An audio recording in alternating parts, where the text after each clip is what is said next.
You are YouTube channel ரசிகர்களுக்கு இனிய சித்திரை புத்தாண்டு குரோகி ஆண்டு நல்வாழ்த்துக்கள்.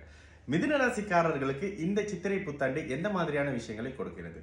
முதல்ல இயல்பாகவே மிதுன ராசிக்காரர்கள் எல்லாருக்குமே என்ன நன்கு தெரியும். ஏன்னா மிதுன ராசியின் அஷ்டம சனியை மிக துல்லியமா சற்று அழுத்தி பேசியது மலேசியால நான் மட்டும் அப்படின்னு சற்று பெருமையாகவே சொல்லிக்கலாம். சரி, அஷ்டம சனி என சொல்லக்கூடிய மிகப்பெரிய ஒரு பாதக நிலையிலிருந்து விலகி வந்தாச்சு. அப்பயும் ஏங்க நான் ஜனவரியிலேருந்து நல்லா இல்லை, என்னை டீப்பா ஃபாலோ பண்ணிட்டு இருக்கிறவங்க உள்பட தெரியும் ஜனவரியிலேருந்து நானும் நல்லா இல்லைன்னு. என்னோட ஃபேஸ் பார்த்தீங்கன்னா கடந்த கால வீடியோஸ்ல தெரியும்.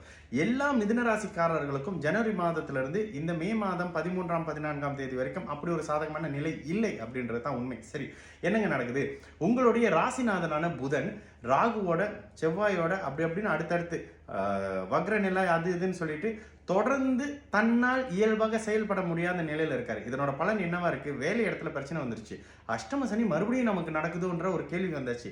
மறுபடியும் எதை இழக்கக்கூடாதோ, எதனை சந்திக்க கூடாதோ, எந்த மாதிரியான அமைப்புகள்ல மாட்டிக்க கூடாதோ அந்த நிலையில மாட்டிக்கிட்டு இருக்கீங்க அப்படின்றது தான் இந்த மிதுன ராசிக்காரர்களுக்கு முதலாவது பலனாக சொல்ல முடியும். அதே நேரத்துல இந்த வருடம் மே மாதத்துக்கு பிறகு சித்திரை புத்தாண்டு ஒரு மாதத்துக்கு உங்களுக்கு நல்ல பலன் இல்லை. அதே நேரத்துல 2024 வருடம் மே மாதத்துக்கு பிறகு குரு பயிற்சி நடந்த ஒரு 10 நாட்களுக்கு பிறகு புதன் குருவோட போய் சேர போகிறாரு. அந்த குருவோட சேரும் பொழுது புதன் தனது சுய இயல்பை 11ஆம் இடத்துல இப்ப போகக்கூடிய வேலைக்காக நீங்க ஜூலைக்கு பிறகு சந்தோஷப்படக்கூடிய ஒரு தன்மை வரக்கூடிய தன்மை தான். இருந்தாலும் எல்லா அவமானம், பிரச்சனைகள், கடன், சோகம், மாட்டிக்க கூடாத இடத்துல மாட்டிக்கிறது இதெல்லாம் இந்த ஒரு 5-6 மாதத்துல நடந்துருச்சுன்றது தான் உண்மை. சரி, இயல்பாக என்ன நடக்க போகுது இந்த சித்திரை புத்தாண்டு முதல் ஒரு மாதத்துக்கு பிறகு, மே மாதத்துக்கு பிறகுன்னு எடுத்துக்குவோம். மே மாதத்துக்கு பிறகு அஷ்டம சனியின் தாக்கம் முடிஞ்சாச்சு. முதல்ல நெகட்டிவ் மட்டும் ஒரே வார்த்தையில சொல்லிடுறேன். தந்தை சார்ந்த அமைப்புகள்ல நெகட்டிவ் இருக்கும். ஏன்னா அப்பா சார்ந்த 9வது பாவகத்தில் சனி இருக்கும் பொழுது சனி இருக்கும் இடத்தை கெடுப்பார் அப்படின்னு வந்துடும். பாக்கியம் கெடுமா?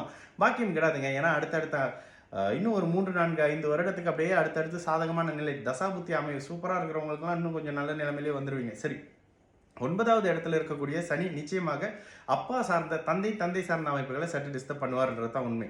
அதனை தாண்டி 10ஆம் இடத்துல இருக்கிற ராகு தொழிலை டிஸ்டர்ப் பண்ணுவாரா? அப்படி ஒரு விஷயம் இல்லைங்க. உண்மையாகவே மிதுன ராசிக்காரர்களுக்கு என்ன நடக்க போகுது? 12 அந்த 8-12ஆம் அமைப்பு சுபத்தன்மையாக மாறி முதல்ல உங்களுக்கு சுப விரயங்களை ஏற்படுத்த போதுங்க. நிச்சயமாக இந்த வருடத்துல வீடு வாங்கக்கூடிய அமைப்பு, வாகனம் வாங்கக்கூடிய அமைப்பு, திருமணத்துக்காக செலவு, கடன் பட போறீங்க, சுப கடனாக இருக்க போதுங்க. செலவு செய்ய போறீங்க, சுப செலவாக இருக்க போதுங்க. வாழ்க்கையை மாற்றத்துக்கும் முன்னேற்றத்துக்கும் உங்ககிட்ட இருக்கக்கூடிய பணத்தை செலவு செய்து விரயம் செஞ்சு நல்லதை அனுபவிக்க போறீங்க. இதுதாங்க பலன். அப்ப 12ஆம் இடத்துல குரு வரும்பொழுது முதலாவதாக 8-12 சுப அமைப்பு தான். இது வரைக்கும் ஃபிளைட்ல போகாதவங்களும் ஃபிளைட்ல போயிட்டு வருவீங்க. இந்த மாதிரியான தன்மைகள்லாம் இருக்கும். இருக்கிற இடத்தை விட்டு நகர்த்தி நல்ல பலன்.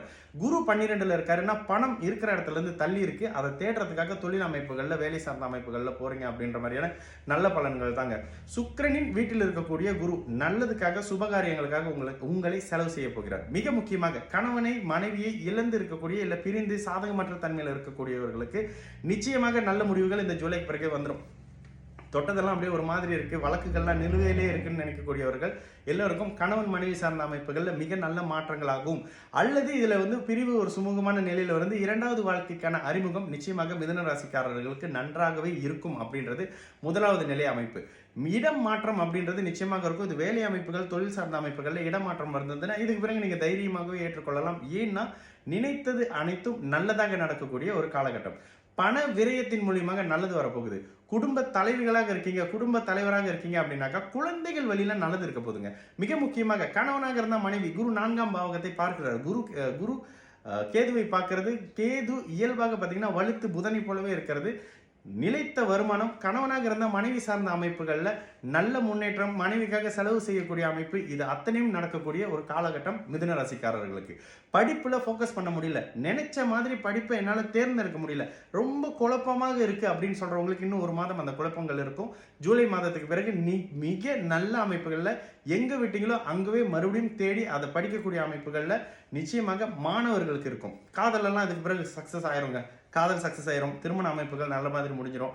வாழ்க்கையை எங்க தான் நம்ம போறோம் அப்படின்னு தெரியாம இருந்த நிலையில இதுதான்ப்பா நம்மளோட டெஸ்டினேஷன், இங்க தான்ப்பா நம்ம ரீச் ஆக போகிறோம் அப்படின்ற மாதிரியான ஒரு முடிவை பார்த்து அதனை நோக்கி நகரக்கூடிய அமைப்பு நிச்சயமாக மிதுன ராசிக்காரர்களுக்கு இருக்கும். இந்த ஒரு மாசத்தை கடந்துட்டீங்க அப்படின்னா அதுக்கு பிறகு ஒரு 5 வருடம் 6 வருடத்துக்கு பெருசான கோச்சார நிலைகள்ல சங்கடங்கள் இல்லைங்க. தைரியமாக போகலாம். எல்லாமும் நீங்க நினைத்ததை விட சுபமாக அமையக்கூடிய நல்ல ஒரு மாற்றமாக இந்த குரோகி ஆண்டி சித்திரை புத்தாண்டு மிதுன ராசிக்காரர்களுக்கு நிச்சயமாக இருக்கும்.